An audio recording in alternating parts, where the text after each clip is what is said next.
Pertama sekali, mari kita lihat kepada dasar perluasan kuasa Jepun. Dasar perluasan kuasa Jepun yang pertama adalah untuk keperluan perindustrian.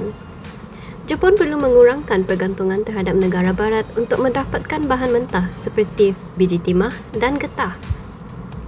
Selain itu, Jepun juga memerlukan wilayah jajahan untuk membekalkan bahan mentah dan menjadi kawasan pasaran. Dasar yang kedua pula ialah pengaruh golongan tentera. Jepun mempunyai angkatan tentera yang paling moden di Asia. Selain itu, mereka juga berpendapat bahawa masalah ekonomi dapat diselesaikan melalui penaklukan kawasan yang kaya dengan bahan mentah dan boleh menjadi kawasan pasaran. Dasar yang ketiga ialah Orde Baharu Asia. Dasar luar Jepun terarah kepada matlamat mengembangkan kuasa, mewujudkan kebebasan ekonomi dan menentang imperialisme barat.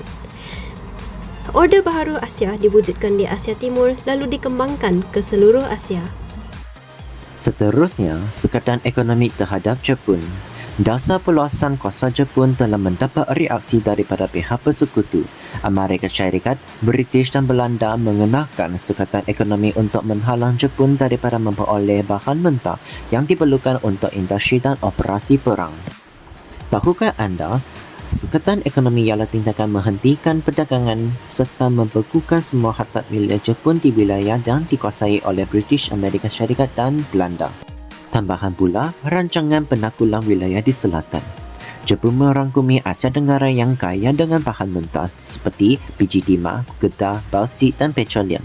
Pakar ini dihantar untuk mengkaji serangan terhadap wilayah selatan dan membantu perkembangan industri perbuatan kapal terbang Jepun.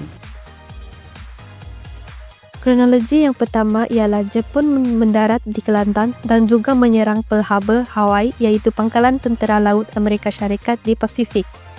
Tujuannya adalah untuk menumpukan armada laut Amerika Syarikat yang boleh menghalang perluasan kuasa Jepun di Asia Pasifik.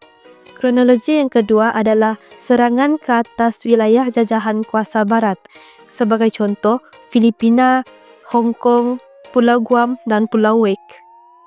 Seterusnya, kronologi yang ketiga adalah membawa kepada penglibatan Amerika Syarikat dalam perang.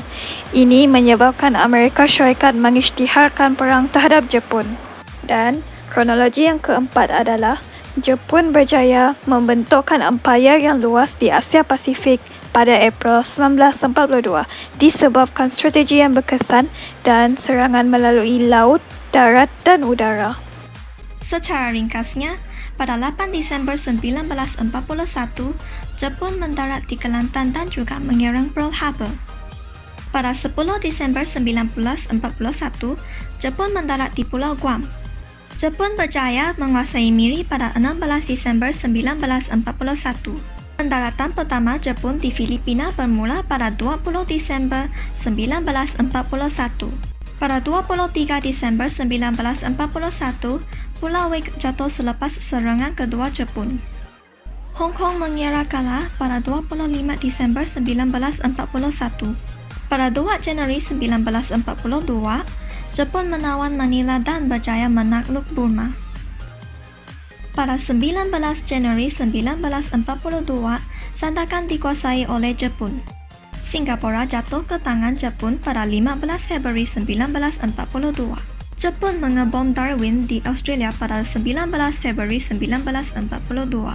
Jepun menang dalam pertempuran di Laut Jawa dan mengalahkan tentera bersekutu pada 27 Februari 1942. Dan akhirnya, Jepun menyerang Jawa pada tahun 28 Februari 1942.